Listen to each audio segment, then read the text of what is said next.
बिस्मिल्लाहिर्रहमानिर्रहीम। अस्सलाम वालेकुम। Welcome to literature online. आज हम कर रहे हैं जॉन डन की पोइम दी एक्सपायरेशन। एक्सपायर से आपको पता होगा कि एक्सपायर का मतलब क्या होता है। एक्सपायर का मतलब होता है डेथ हो जाना, ख़त्म हो जाना। ठीक है, दवाइयाँ एक्सपायर हो जाती हैं ना, ऐसे ही इंसान भी एक्सपायर हो जाते हैं। ठीक है, तो इस पोइम का जो बैकग्राउंड है वो है कि this poem was addressed to John Donne's wife his beloved after a night of love.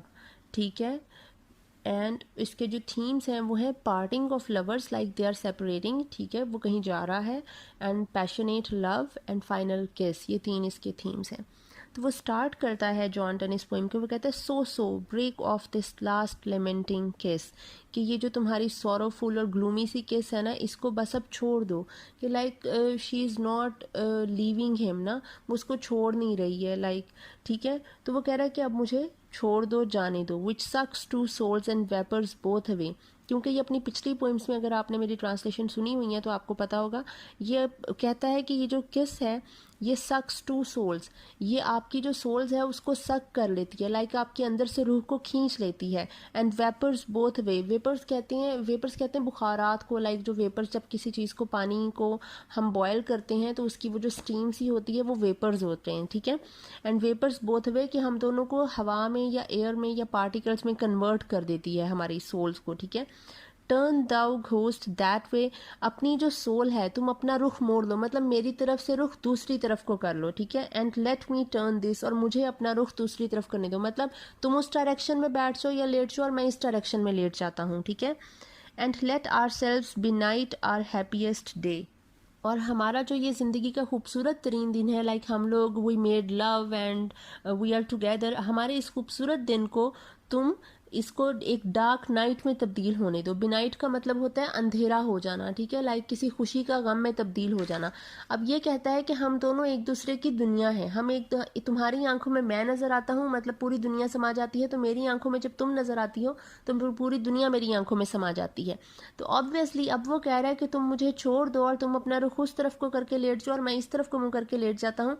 तो इसका मतलब है कि ये दोनों का जो प्यार है, जो एक खूबसूरत, जो एक वक्त गुजरा है, इस खूबसूरत वक्त को जो है वो तारीकी में ये कन्वर्ट हो जाएगा। ठीक है, तारीकी में डूब जाएगा, तो हमारी ये जो खुशी है ये गम में तब्दील हो जाएगी। और लेकिन अभी ये होने दो। ठीक है, we asked none leave to love nor will we owe any so cheap a death as saying go. We asked none leave to love, ना तो हमने मोहब्बत करने से पहले किसी को पूछा था, ना हम अब एक दूसरे से जुदा होने से पहले किसी को पूछेंगे। और हम ऐसी मौत नहीं मरना चाहते कि हम कहें एज सेइंग गो, कि तुम मुझे कहो कि जाओ चले जाओ या मैं तुम्हें कहूँ कि जाओ चली जाओ।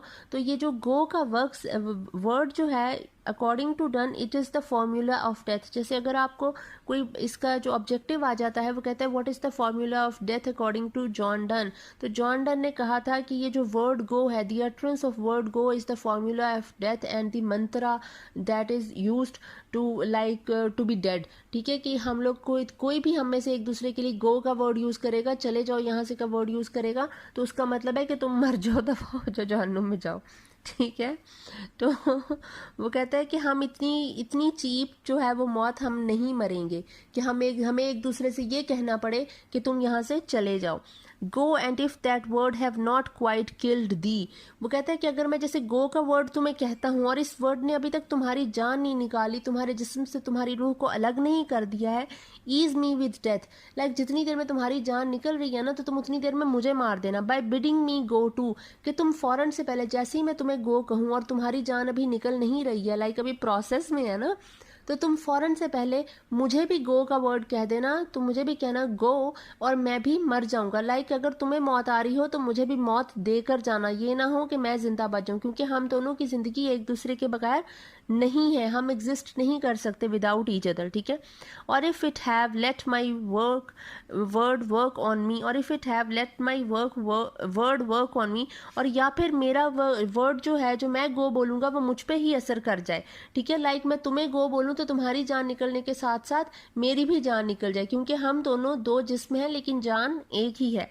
And just and a just office on a murderer do, तो क्या होगा, तो अगर मैं अपने ही वर्ड से मेरी भी जान निकल जाती है तो ये मेरे साथ सही होगा, मैं जो डिजर्व करता हूँ वो मेरे साथ होगा, क्योंकि एक मर्डरर की यही सजा होती है, एक जो किसी का कत्ल करता है उसकी सजा सजाए मौत ही होती है, ठीक है।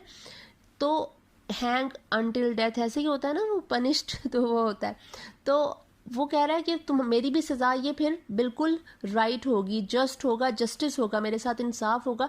मैं मर्डरर कैसे हूँ, क्योंकि मैंने तुम्हें गो का वर्ड कहा, तुम्हारी जान ले ली मैंने, तो आई एम द मर्डरर, ठीक है। और जब मैं अपने ही वर्ड से मेरी भी जान जाएगी तो इट विल बी जस्टिस, इंसाफ हो जाएगा मेरे साथ, मेरी भी जान चली जाएगी। Except it be too late to kill me, so वो कहता है एक्सेप्ट सिवाय इसके कि ये बहुत लेट हो जाए मुझे मारने के लिए, being double dead going and bidding go, कि बेइंग डबल डेड, तो मैं डबल जो है वो कि तुम भी मुझे कह दो और मैं भी, तो मेरे लिए क्या होगा कि मुझे डबल सजा मिल जाएगी और मैं डबल डेथ हो जाएगी। गोइंग एंड बिडिंग गो, एक तो मेरे लिए इस दुनिया से जाना मेरी सजा है, और दूसरा तुम्हें गो का लफ्ज़ यूज़ करना, तुम्हारे लिए गो का लफ्ज़ यूज़ करना भी मेरे लिए एक सज़ा होगी। इससे क्या होगा, मुझे डबल पनिशमेंट मिल जाएगी, ठीक है। तो आई होप आपको अब इसकी समझ आ गई होगी, तो थैंक यू सो मच।